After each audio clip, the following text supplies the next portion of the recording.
ఆంధ్రప్రదేశ్లోని ఒంగోలు ప్రాంతంలో జన్మించిన ప్రగతి హీరోయిన్ కావాలనే కోరికతో మోడలింగ్ చేసింది. అనంతరం చెన్నై వెళ్లి సినిమా ప్రయత్నాలు మొదలుపెట్టింది.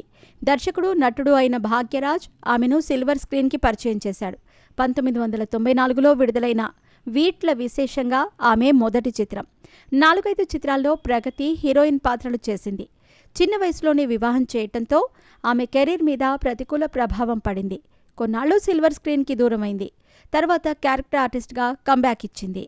2002లో విడుదలైన బాబీ మూవీలో ప్రగతి హీరో మహేష్ బాబు తల్లి రోల్ చేసింది. నిజానికి ఆ పాత్ర చేసే నాటికి మహేష్, ప్రగతి వయస్సు ఒకటే. క్యారెక్టర్ ఆర్టిస్ట్గా ప్రగతి సక్సెస్ అయ్యింది. 2 దశాబ్దాలుగా ఆమె బిజీ ఆర్టిస్ట్గా దూసుకుపోతోంది.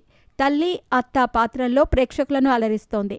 ప్రగతి సడన్గా సోషల్ మీడియాలో యాక్టివ్ అయ్యింది. డాన్స్ వీడియోలు చేసి పోస్ట్ చేయటం స్టార్ట్ చేసింది. అనంతరం జిమ్, వెయిట్ లిఫ్టింగ్ వీడియోలు పంచుకునేది. ప్రగతి వీడియోలను కొందరు ట్రోల్ చేశారు. ఈ వయసులో నీకు అవసరమా అని ఎద్దేవా చేశారు. వారికి ప్రగతి స్ట్రాంగ్ కౌంటర్స్ ఇచ్చేది. నా హెల్త్ కోసం నేను జిమ్ చేస్తే మీకు ఇబ్బంది ఏంటి?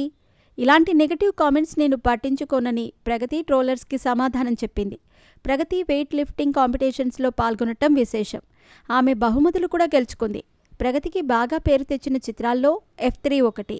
తమన్నా, మెహ్రీన్ తల్లిగా ప్రగతి నటించింది. ఆ మూవీలో ఆమె కామెడీ టైమింగ్ అద్భుతంగా ఉంటుంది. ప్రగతి భర్త పాత్ర చేశాడు సీనియర్ నటుడు ప్రదీప్. అంతేగా అని భార్య చెప్పిన దానికి తలాడించే పాత్రలో ప్రదీప్ నవ్వులు పోయించారు. ఆయన ప్రగతి ఆఫ్ స్క్రీన్లో ఎలా ఉంటారో వెల్లడించారు. ప్రగతి రిజర్వ్డ్గా ఉంటుంది, తక్కువ మాట్లాడుతుంది.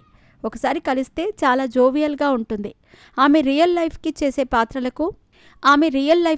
చేసే పాత్రలకు సంబంధం ఉండదు అన్నాడు. భర్తతో విడిపోయిన ప్రగతి కూతురుతో పాటుగా ఒంటరిగా ఉంటుంది.